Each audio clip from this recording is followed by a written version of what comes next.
안녕하십니까? 늙어봤나 젊어봤다입니다. 늦은 밤 혹시 잠 못 이루고 거실에 홀로 앉아 낡은 통장을 들여다본 적 없으십니까? 다른 그 통장 속 빼곡히 찍힌 숫자들을 하나하나 세어보며 이걸 어떻게 잘 남겨주고 가나 하는 생각에 깊은 한숨을 내신 적은 없으신지요? 오늘 저는 바로 그 통장에 대한 이야기를 하려고 합니다. 어쩌면 아주 불편하고 평생의 신념을 뒤흔드는 욕먹을지도 모를 이야기입니다. 아마 이 영상을 보시는 많은 분들이 제게 손가락질을 하실지도 모르겠습니다.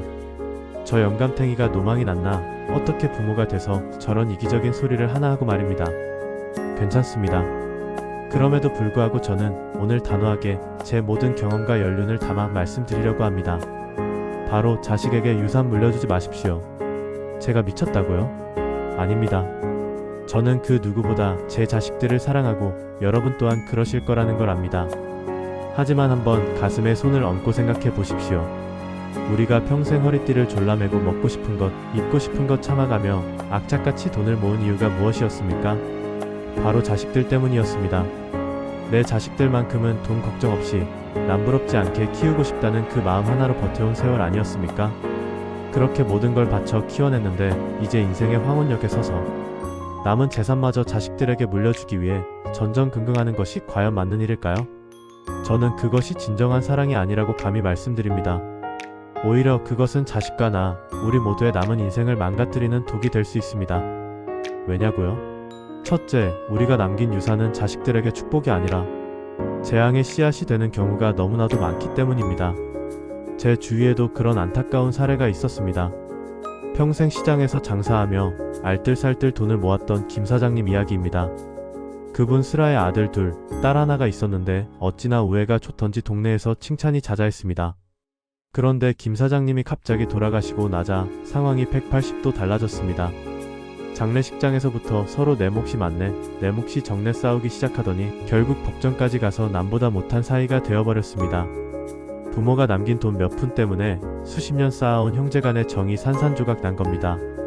우리가 과연 그런 꼴을 보려고 평생을 바쳐 돈을 모은 것입니까? 그건 돈이 아니라 형제간의 우애를 끊어놓는 칼을 물려주는 것과 마찬가지입니다. 둘째, 우리가 남긴 유산은 자식들의 자립심을 꺾어버리는 달콤한 독약이 될 수 있습니다. 부모에게 물려받을 재산이 있다는 생각은 자식들을 황금 새장 속에 가두는 것과 같습니다. 편안하고 안락하지만 스스로 하늘을 나는 법을 영원히 잊어버리게 만들죠. 진짜 자식 사랑은 물고기를 잡아 입에 넣어주는 것이 아니라 물고기 잡는 법을 가르쳐 거친 세상의 파도를 스스로 헤쳐나갈 힘을 길러주는 것입니다. 스스로의 힘으로 작은 오두막이라도 지어본 자식과 부모가 물려준 거대한 성에 사는 자식 중 누가 더 자신의 삶에 대한 자부심과 행복을 느낄까요? 답은 명확합니다. 나는 너희에게 물려줄 재산이 없다. 대신 너희가 스스로 일어설 수 있도록 정신적인 독립을 시켜주었다. 이것이야말로 부모가 자식에게 줄 수 있는 가장 위대한 유산 아닐까요? 그리고 마지막으로 가장 중요한 이유입니다. 우리가 평생 모은 그 돈은 바로 우리 자신의 것이기 때문입니다. 그 돈이 그냥 통장 속에 찍힌 숫자로 보이십니까? 아닙니다. 그 돈은 제 젊음이고 당신의 청춘입니다. 새벽 별 보며 출근하고 밤늦게까지 야근하며 흘렸던 땀방울입니다. 상사에게 깨지고 거래처에 고개 숙이면서 삼켰던 눈물입니다. 아이들 학원비 때문에 계절이 바뀌어도 낡은 외투 한 벌 새로 사지 못했던 희생입니다. 시장에서 콩나물값 100원 깎으려 실랑이 하고 정작 나를 위해서는 만원짜리 약 한 통 사는 것도 망설였던 고된 세월의 증거입니다.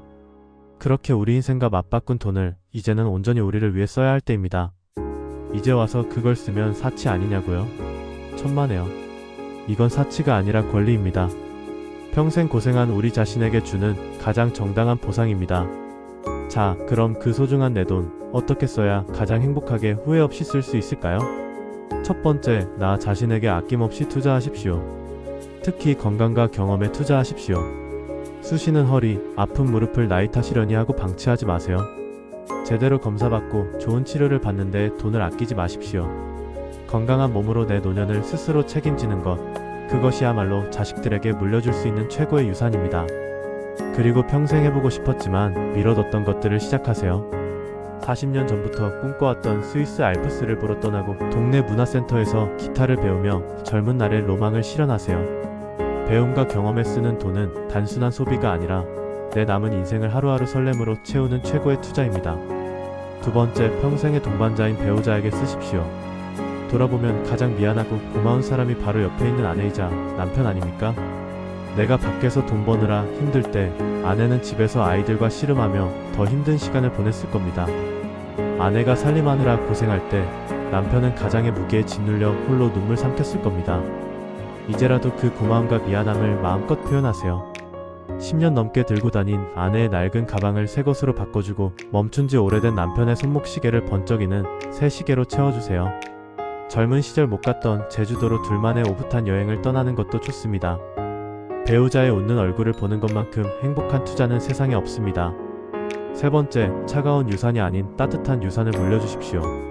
제가 유산을 물려주지 말라고 한 것은 내가 죽은 뒤에 법정에서 다투게 될 차가운 재산에 대한 이야기입니다. 대신 내가 두 눈으로 똑똑히 살아있는 동안 자식들이 정말 필요할 때 도움을 주는 따뜻한 유산을 주세요. 자식이 결혼할 때 집 장만에 조금 보태주고 손주들이 대학에 갈 때 등록금을 대주는 식으로 말입니다. 혹은 작은 가게라도 하나 차리고 싶어하는 딸에게 엄마가 응원한다며 창업 자금을 지원해 줄 수도 있겠죠. 내가 살아있을 때 도움을 주면 자식들이 고마워하는 모습을 직접 볼 수 있고 그 돈이 어떻게 쓰이는지 지켜보며 함께 기뻐할 수 있습니다. 이게 바로 현명하게 의미 있게 돈을 쓰는 방법입니다. 사랑하는 우리 시니어 여러분, 우리의 인생은 자식을 위한 일부로 끝나는 것이 아닙니다. 이제부터는 오롯이 나를 위한 인생 2부가 시작되어야 합니다. 자식들은 이미 다 컸고 스스로의 인생을 살아갈 힘이 있습니다. 그들을 믿고 이제 그들의 인생에서 한 발짝 물러나 우리 자신의 인생 무대 중앙으로 당당하게 걸어 나오십시오. 다시 한번 말씀드립니다. 자식에게 재산을 물려주기 위해 오늘을 희생하지 마십시오. 대신 뜨겁게 살아온 당신의 인생 자체를 그리고 하루하루를 행복하게 채워나가는 당신의 빛나는 오늘을 최고의 유산으로 물려주십시오. 부모가 행복하게 사는 모습을 보는 것만큼 자식들에게 큰 안정감과 기쁨을 주는 것은 없습니다. 이제 통장을 한번 들여다보십시오. 그 안에 들어있는 것은 단순히 죽은 뒤에 남겨야 할 돈입니까? 아니면 아직 펼쳐보지 못한 당신의 행복 티켓입니까? 그 티켓을 아낌없이 사용하십시오. 그것이 바로 평생 고생한 우리 자신에 대한 최고의 예의이자 자식들에게 줄 수 있는 가장 큰 사랑입니다.